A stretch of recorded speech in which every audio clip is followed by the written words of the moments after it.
रायगडच्या महाड औद्योगिक वसाहतीतील एका रासायनिक युनिटवर छापा टाकून पोलीस व अंमली पदार्थ नियंत्रण विभाग यांच्या संयुक्त कारवाईतून सुमारे 88.92 कोटी किमतीचा किटामाइन अंमली पदार्थ जप्त करण्यात आलाय।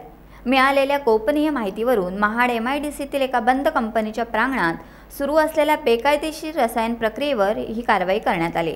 या ठिकाणाहून 34 किलो किटामाइन पावडर आणि 13 किलो लिक्विड किटामाइन असा एकूण साठा जप्त करण्यात आलाय। या युनिटचा वापर कायदेशीर उत्पादनाऐवजी अंमली पदार्थ निर्मितीसाठी केला जात असल्याचे प्राथमिक तपासातून उघड झाले। या बेकायदेशीर व्यवहारात अनेक व्यक्ती तसेच लहान रासायनिक युनिट्स सामील असल्याचा संशय आहे। राज्याचे उपमुख्यमंत्री यांचे विधानसभा मतदारसंघ असलेल्या कोपरी पाचपाखाडी येथे ठाणे पूर्वेला कोपरी भागात भर चौकात भावेश वाघुले वय वर्ष 28 याच्यावर 8 दिवसापूर्वी जयेश पिंगुरकर, विकास जयस्वाल आणि मनीष जयस्वाल यांनी तलवारी आणि चाकूने प्राणघातक हल्ला करून जखमी केल्याची घटना ताजी आहे। पुन्हा कोपरी पाचपाखाडी विधानसभा मतदारसंघात वागळे इस्टेट येथील नेहरूनगर भागात दिवसाढवळ्या तलवारीने दोघांवर जीव घेणा हल्ला करण्यात आल्याची घटना समोर आली। 10 दिवसात ठाण्यात घडलेला हा दुसरा हल्ला। या घटनेमुळे ठाण्यात कायदा व सुव्यवस्थेचा प्रश्न निर्माण झालाय। गुहागर तालुक्यात राष्ट्रवादी काँग्रेस अजित पवार महायुतीतर्फे निवडणुका लढवण्याच्या तयारीत आहेत, पण शक्य झाले नाही तर राष्ट्रवादी काँग्रेस स्वबळावर लढेल असा विश्वास राष्ट्रवादी काँग्रेसचे तालुका अध्यक्ष साहिल आरेकर यांनी व्यक्त केलाय। आमचे प्रतिनिधी उमेश शिंदे यांनी या संदर्भात त्यांच्याशी वार्तालाप केला। काय म्हणाले आरेकर ते पाहूया। टाइम डिजिटलमध्ये स्वागत। आता आपल्या सोबत आहेत राष्ट्रवादी काँग्रेसचे नवनिर्वाचित तरुण तालुका अध्यक्ष साहिलजी आरेकर। आपण त्यांच्याकडून जाणून घेऊया की त्यांना एवढ्या कमी वयात ही तालुक्याची मोठी जबाबदारी पडली ती कशा प्रकारचे पार पडणार आहे। साहिलजी नमस्कार। एका तरुण वयात तुमच्या एवढ्या मोठ्या पक्षाची तालुका अध्यक्षाची जबाबदारी पडली, काय वाटते? निश्चितपणाने राष्ट्रवादी काँग्रेस पक्षात मी युवक आणि विद्यार्थी सेलपासून मी कामाला सुरुवात केली आहे आणि आता अत्यंत कमी वयात पक्षाने माझ्यावरती ही जबाबदारी दिली। फार मोठा विश्वास माझ्यावर त्यांनी टाकलेला आहे। खासदार सुनीलजी तटकरे साहेब, बाबाजीराव जाधव साहेब असतील, आमदार शेखरजी निकम साहेब असतील, ह्या सर्व मंडळींना कुठेतरी वाटलं की हा कार्यकर्ता काम करू शकतो। त्यांना जो माझ्यावरती विश्वास वाटला, तालुक्यात गेली काही वर्ष मी सामाजिक क्षेत्रात काम करतो आहे, राजकीय क्षेत्रात काम करतो आहे। युवकांच्या माध्यमातून दरवर्षी युवा महोत्सव भरवणं, त्याचबरोबर महिला भगिनींसाठी आपण रोजगार निर्मितीसाठी विविध कॅम्प लावणं, क्रीडा स्पर्धा, ह्या सगळं आपण सामाजिक क्षेत्रात काम करतो आहे। आणि पक्ष संघटना ह्या सगळ्या गोष्टी करत असताना संघटनेची देखील ताकद, खासदारांचा देखील आशीर्वाद, निकम साहेबांचा आशीर्वाद, बाबाजीरावांचा आशीर्वाद माझ्या पाठीशी निश्चितपणाने कायम राहिलेला आहे आणि त्यांच्या आशीर्वादामुळेच आपण कुठेतरी आज लोकांसाठी काम करतोय।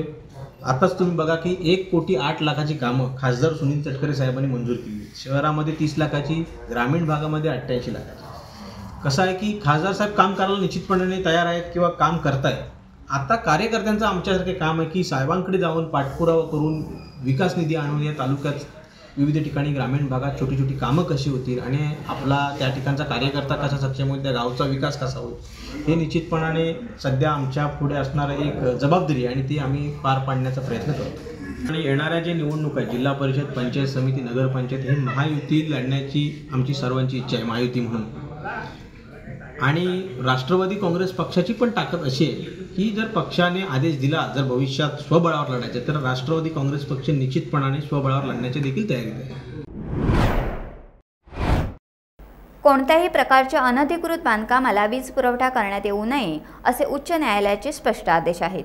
त्या अनुषंगाने ठाणे महापालिका क्षेत्रात कार्यरत महावितरण आणि टोरंट या 2 वीज कंपन्यांनी या आदेशाचे तंतोतंत पालन करावे असे निर्देश ठाणे महापालिका आयुक्त सौरभ राव यांनी दिले आहेत।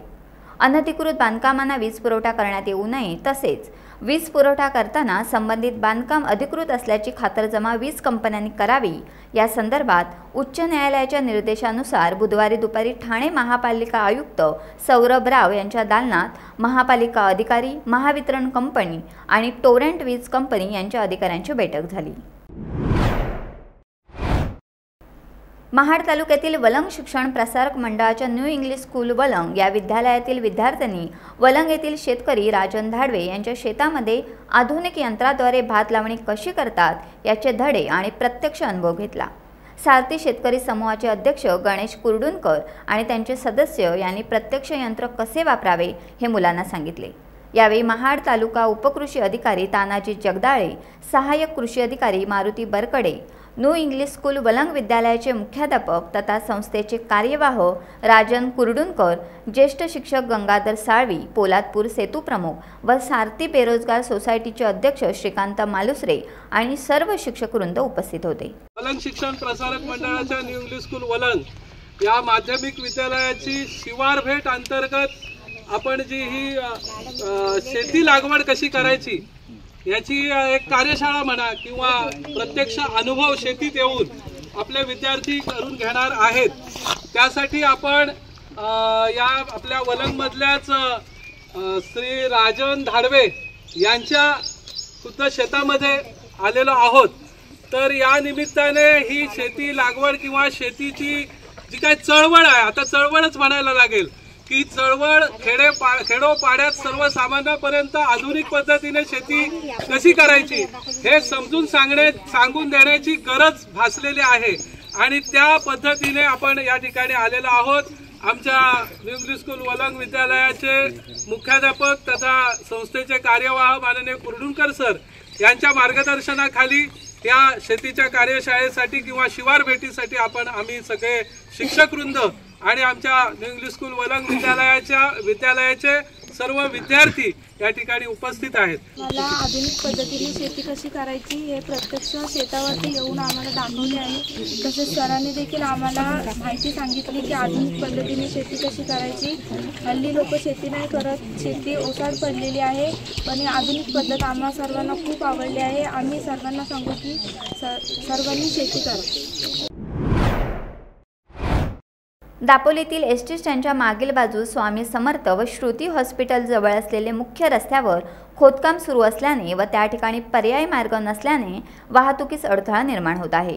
तसेच शालेय विद्यार्थ्यांपासून व तेथील रहिवाशांना व वाहनधारकांना नाहक त्रास सहन करावा लागतोय। यामुळे नागरिकांमध्ये संतापाचे वातावरण दिसून येते।